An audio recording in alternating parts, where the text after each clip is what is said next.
Hello दोस्तों, welcome back. Free circuit lab में आपको स्वागत है।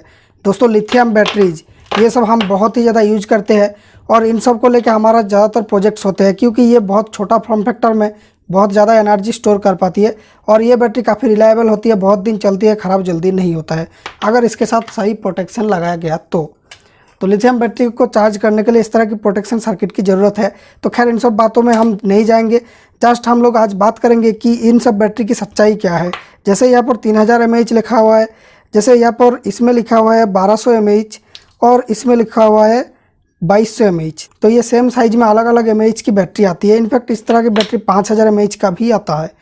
तो क्या इन सब बैटरियों को ट्रस्ट करना चाहिए? तो चलिए इस वीडियो में कुछ सच्चाई का सामना किया जाए। दोस्तों, ये है एक USB टेस्टर। तो यहाँ पर क्या होता है, जैसे ही आप लोग किसी USB में लगाते हैं तो यहाँ पर इसका वोल्टेज, USB से कितना करंट निकल रहा है और कितना टाइम के लिए आपने चार्ज किया और कितना mAh आपका इससे निकला, तो ये सब यहाँ पर दिखाता है। तो अगर इसका USB से आउटपुट लेके इस तरह के चार्जिंग मॉड्यूल यूज करके कोई भी लिथियम बैटरियों को चार्ज करेंगे तो उसका mAh के लगभग mAh यहाँ पर मिलेगी। तो यहाँ पर जितना मिलेगी उससे थोड़ा सा कम होगा बैटरी का mAh, क्योंकि चार्जिंग में थोड़ा सा लॉस होती है हीटिंग में। तो भाई यहाँ पर एक डाटा सेव किया हुआ है, ये 546 mAh। ये मेरा ये वाली फ़ोन के अंदर जो बैटरी मैंने लगाया, ये कीपैड मोबाइल के बैटरी लगाया था, यहाँ पर 1800 mAh लिखा हुआ है, लेकिन ये ओनली 500-550 mAh जैसा दिखा रहा है।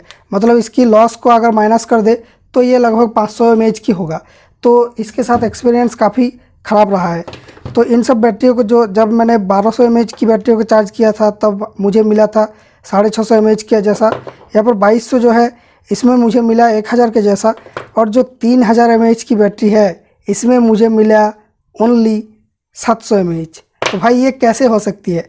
यहाँ पर जो रैप लगाया गया है यही इसका पहचान है कि ये बैटरी फर्जी बैटरी है, क्योंकि यहाँ पर जो रैप दिया है ये आप भी लगा सकते हैं। जैसे ये होता है एक हीट श्रिंक ट्यूब, तो यहाँ पर इस ट्यूब को लगा के हीट कर देने से ये आप भी घर में बना सकते हैं ये वाला रैप। लेकिन इस तरह की जो बैटरी आती है वो उतना पब्लिक के घर में नहीं बनता है, ये प्रॉब्ली कोई फैक्ट्री में बनता है। लेकिन इस तरह की जो भी रैप आता है ये सब पब्लिक के घर में ही बनता है। सो इनमें ट्रस्ट की इशू ज़्यादा रहेगी, क्योंकि मैं अगर घर में कुछ चीज़ें बनाता हूँ तो उसमें मैं कितना चाहे 2 नंबर ही कर सकता हूँ, क्योंकि मेरा लाइसेंस की भी कोई ज़रूरत नहीं है और कुछ भी ज़रूरत नहीं है। तो देखिए, इसके अंदर मिलता है और एक दूसरा बैटरी, मतलब ये जो लिखा हुआ है रेस पावर, RS पावर, ये एक फॉल्स कंपनी है, मतलब कि एक रैप बना लिया और उसके नीचे दूसरा बैटरी मिलता है। यहाँ पर कहीं भी लिखा हुआ नहीं है कि ये कितना mAh का बैटरी है। तो यही ये काला धंधा है। आप जितना का स्टिकर चढ़ाओगे उतना का बैटरी बन जाएगी। तो इस तरीके से काम होता है लिथियम बैटरी के साथ। और कभी कभी ये भी देखने को मिलता है कि इन सब बैटरी की रैप के अंदर दूसरा सच्चाई मिल जाता है कि कम mAh की बैटरी भी इसके अंदर देखने को मिलता है, और कभी कभी पुराना बैटरी भी मिल जाता है। जो लैपटॉप की या फिर पावर बैंक की पुराना बैटरियाँ होती है उनको भी लेके लोग सील कर देता है, फिर जाके ये रैप्ड बैटरी बना देता है। लेकिन इसमें भी कोई mAh की निशान नहीं मिला हमें। तो इस तरह की प्रोबेबली कोई ऐसा बैटरी मिलता है जिसमें कंपनी कोई भी यहाँ पर जो लेवल्स दिया गया है ये नहीं देता है। ये जो घर में बनाता है उनके लिए ही ये बनाया गया है कि वो अपना खुद का लेवल लगाए और बेचे ज़्यादा से ज़्यादा दाम में। तो भाई अब इन सब को साइड में रखते हैं और एक क्वेश्चन के बारे में डिस्कस करते हैं कि भाई सही बैटरी हमें मिलेगा कहाँ से? सही बैटरी मिलेगा आपको कोई पावर बैंक के अंदर। जो भी अच्छा कंपनी के पावर बैंक्स होते हैं, जैसे एम्ब्रेन या फिर कुछ इस तरह की जो ब्रांड्स की पावर बैंक होते हैं, उसके अंदर भी इस तरह की बैटरी लगाया जाता है। वो देख के ही पता चलेगा कि ये जो पावर बैंक है ये थोड़ा सा मोटा है तो इसमें ये बैटरी हो सकती है। लेकिन इस तरह की पतला पावर बैंक अगर लेंगे तो उसमें लिपो बैटरी रहेगा, ये सब बैटरी इसकी कैबिनेट के अंदर नहीं घुसेगा। तो अगर आपको इस तरह की बैटरी ज़्यादा मात्रा में खरीदना है तो आप पुराना लैपटॉप की बैटरी खरीद सकते हैं, क्योंकि इसके अंदर फेक बैटरी रहने का चांस बहुत ही कम है। लैपटॉप बैटरी के अंदर इसके अंदर 4 सेल मिलेंगे आपको, वो सब 2200 mAh की होती है। और जो पावर बैंक्स के अंदर बैटरी मिलती है ये भी फेक बैटरी ज़्यादातर नहीं होता है, जो अच्छा कंपनी का पावर बैंक होता है। आप ट्रेन में खरीदे तो अलग बात है। तो यहाँ पर जो देखिए mAh दिया गया है, यहाँ पर 2500 mAh की बैटरी है। तो ये सब एग्जैक्टली 2500 ही रहता है, क्योंकि आपको इसी से पता चल जाएगा आपका 4000 mAh का फ़ोन अगर 2.5 बार 3 बार चार्ज हो रहा है तो ये 12000 mAh का होगा।